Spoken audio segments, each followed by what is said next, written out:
दोस्तों, nimble notes में आपका स्वागत है।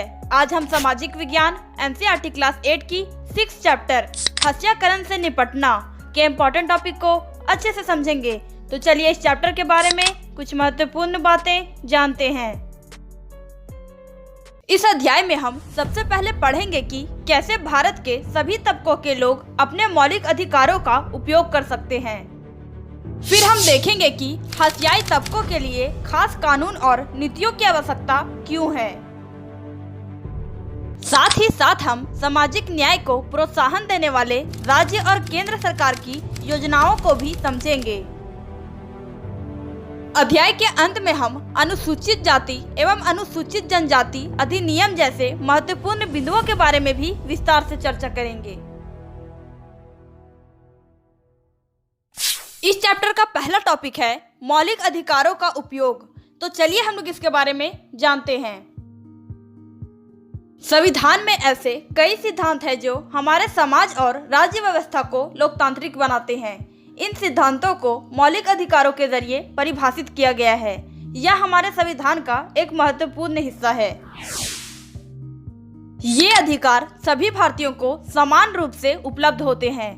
जहां तक हत्याई तबकों की बात है, उन्होंने इन अधिकारों को दो तरह से इस्तेमाल किया है। पहला, अपने मौलिक अधिकारों पर जोर देकर उन्होंने सरकार को अपने साथ हुए अन्याय पर ध्यान देने के लिए मजबूर किया है। दूसरा, उन्होंने इस बात के लिए दबाव डाला है कि सरकार इन कानूनों को लागू करे। कई बार हत्याई तबकों के संघर्ष की वजह से ही सरकार को मौलिक अधिकारों की भावना के अनुरूप नए कानून बनाने पड़े हैं। संविधान के अनुच्छेद 17 के अनुसार छुआछूत का उन्मूलन किया जा चुका है।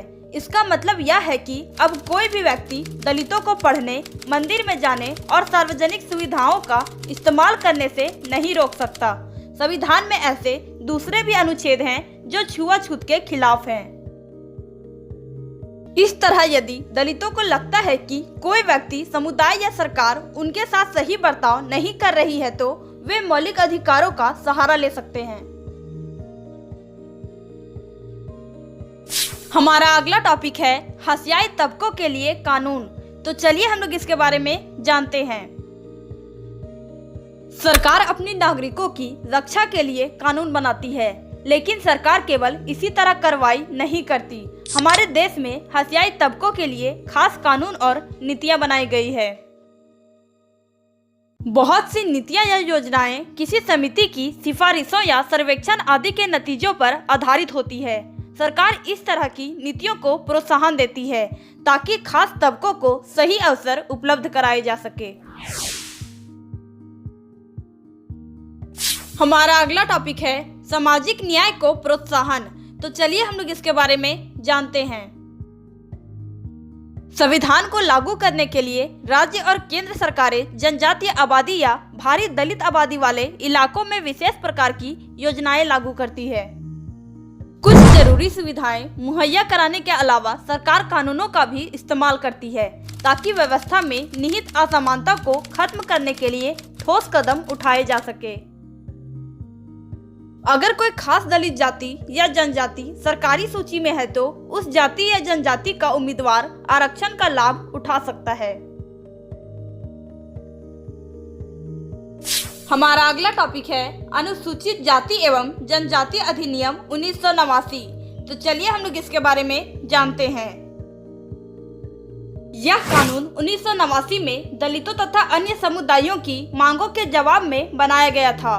उस समय सरकार पर इस बात के लिए भारी दबाव पड़ रहा था कि वह दलितों और आदिवासियों के साथ रोजमर्रा होने वाले दुर्व्यवहार और अपमान पर रोक लगाने के लिए ठोस कार्रवाई करे। दलितों ने सरकार पर इस बात के लिए दबाव बनाया कि नए कानूनों में दलितों के साथ होने वाली विभिन्न प्रकार की हिंसा की सूची बनाई जाए और इस तरह के अपराध करने वालों के लिए सख्त सजा का प्रावधान किया जाए।